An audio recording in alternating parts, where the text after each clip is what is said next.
On the 8th of May 1945, huge crowds took to the streets to hear the news they'd long hoped for made official.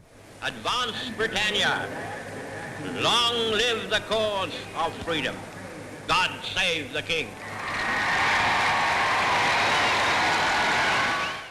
VE Day marks the moment Allied forces accepted the German military surrender, effectively ending the war in Europe. Joan was 15 the day the news broke. She vividly remembers the jubilation felt across the country. People were going mad. They were running in and out of shops and dancing. There was the congas. It was just general excitement. Nobody was doing anything logical. It was just mad. For others like Annie, who served as a land girl in the war, it was a day of reflection. No, I couldn't rejoice when all the thousands of boats gone, you know. All for nothing now.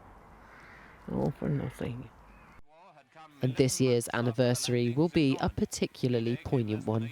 After 80 years, there were precious few veterans left, those that can tell us firsthand about their service and sacrifice during the Second World War. We have this opportunity now to say thank you to those who served while they're still with us.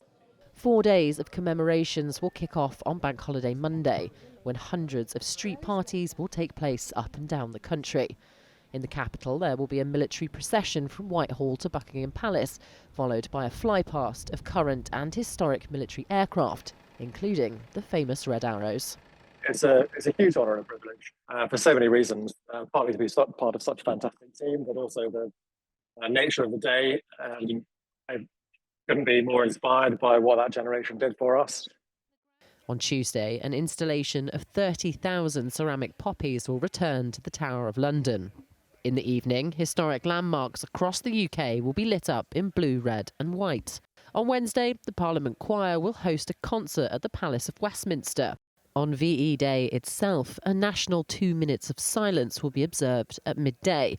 A service will also be held at Westminster Abbey, attended by the King and Queen. In the evening, a live concert will take place at Horse Guards Parade. And as the commemorations come to a close, 2,500 beacons will be lit across the UK.